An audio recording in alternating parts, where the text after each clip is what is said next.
You've announced this $200 billion over 5 years for climate action. Now, this funding for 2021 to 2025 includes a significant boost for adaptation and resilience. Does that mean that you are concerned the climate targets will not be met, which is why you need to provide money for particularly poorer countries to be more resilient against the impacts of climate change?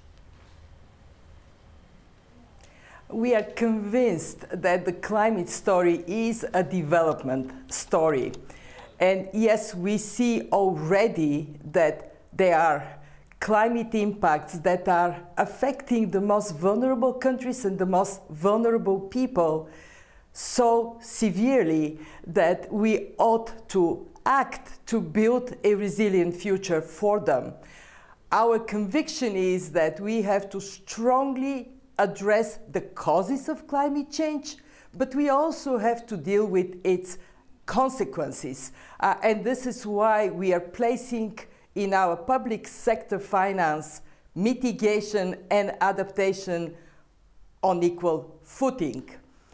It is not new that we adapt to climate change.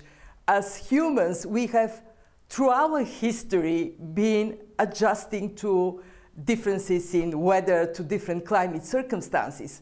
What is new is the speed and the scope of adaptation we ought to pursue.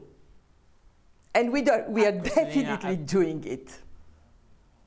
Very good, very warm welcome to the show, Kristalina Manis in Dubai. I suppose when I read documents from the World Bank and the hopes and the aspirations of a CEO like you, the immediate question I ask myself is, how will Kristalina achieve her targets, presumably without the US on board? They withdrew from the Paris Climate Agreement. Have you seen any shift from the United States in terms of climate change? We are seeing stepped up climate action everywhere. It is a matter of good business sense also for US companies, and we have seen that many cities and states in the United States have stepped up both mitigation and adaptation actions.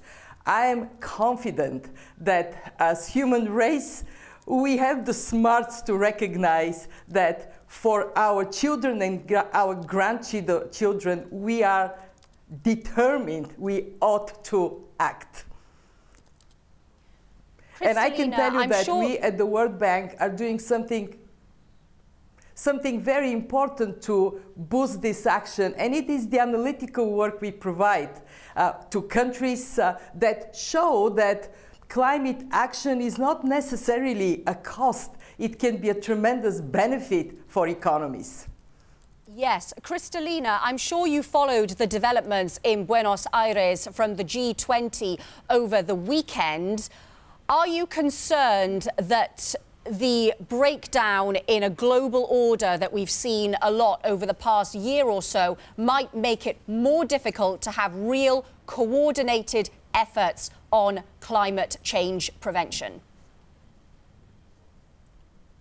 It was quite remarkable in the room in Buenos Aires how strong the messages on climate action have been.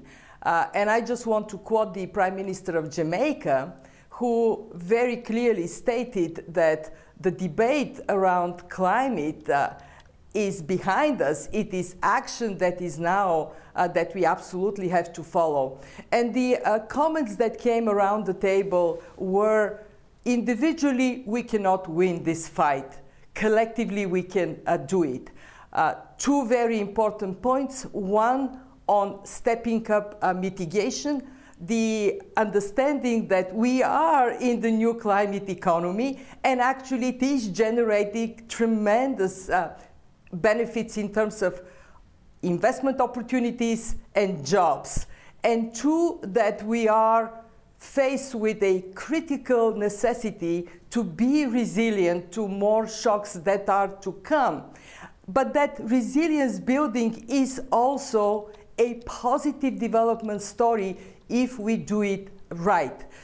Voices around the table in Buenos Aires echoed that message that has come so many times, that we are the first generation that has to live with the consequences of climate change. We are the last one that we can do something about it.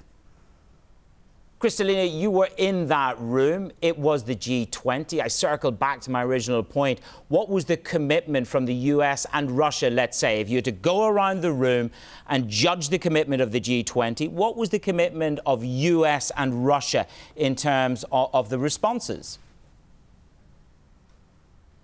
What we have seen that in the end, this G20 summit was successful to come up with a communique that endorsed directions in collective action.